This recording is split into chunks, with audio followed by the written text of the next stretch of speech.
Here are three price scenarios that I still have on my mind when it comes to VeChain's primary native token called VET in an event where maybe we do see a fully fledged type of altcoin season. Even though nothing I say is financial advice, the first scenario I want to take a look at when it comes to VET is maybe the idea of 20 cents. Now that's an 8x from here, and market cap, considering current circulating supply at that point, would be around $17 billion. Now, why wouldn't this necessarily surprise me if it were to happen? It's because I am a fan of VeChain's fundamentals. VeChain is heavily focused on something called supply chain management. And even though this might not be the coolest market out there, arguably, according to some people, I have to also consider kind of the reliability of the VeChain Tor blockchain. Again, this may not be the most popular, but allegedly, ever since 2018, the VeChain Tor blockchain has experienced a grand total of 0 network outages. And also, we take a look at, arguably, the amazing historical partnerships that VeChain has had, like in the case of, for instance, H&M, PricewaterhouseCoopers, Deloitte, BMW. I mean, there's a bunch more, but I think that's also very impressive. Take a look at what it did with the UFC, with PowerSlap.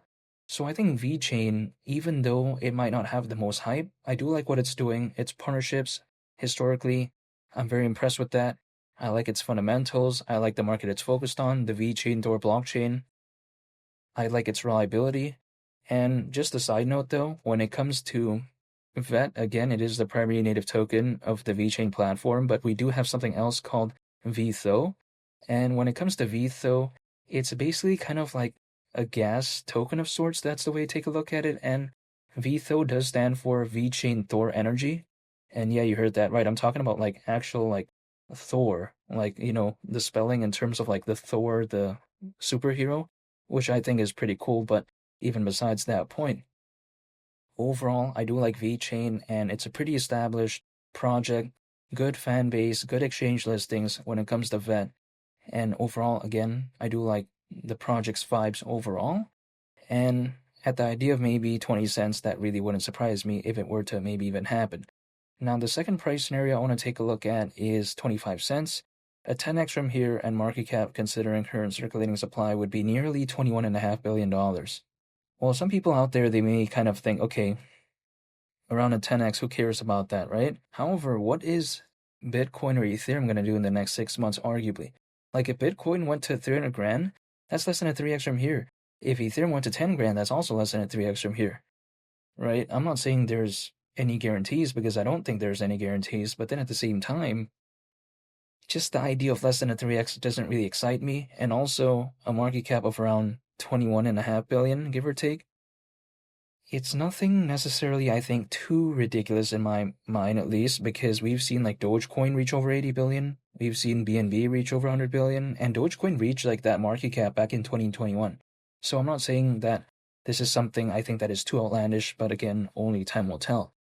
Now, the third price scenario I want to take a look at is 30 cents. Now, 30 cents at that point, 12x from here. Market cap, considering current circulating supply at that point, would be nearly, I would say, 26 billion. Now, what are some factors which I think could maybe hypothetically contribute to something like that if we do ever see it? I think it might come down to the increased amount of crypto owners when compared to 2021. Let me explain why. Right now, allegedly, there's over 600 million crypto owners, supposedly more than ever before in history.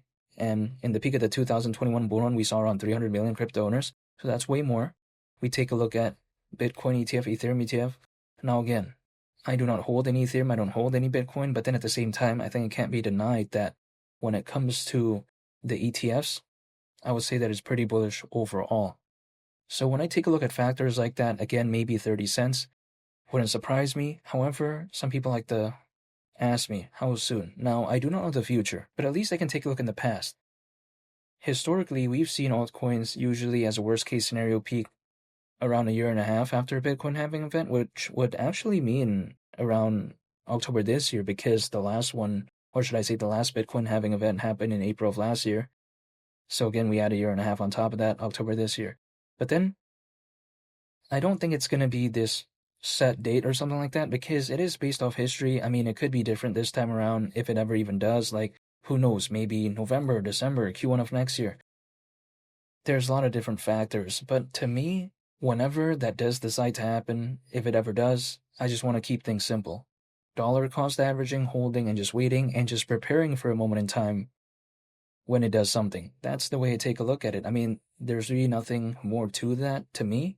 All I'm doing is staying patient and just waiting. That's about it. And feel free to subscribe if you enjoyed this video. I greatly appreciate it. It's been Lee the Captain, and I'll catch y'all on the next one. I'm out. Peace. Bye.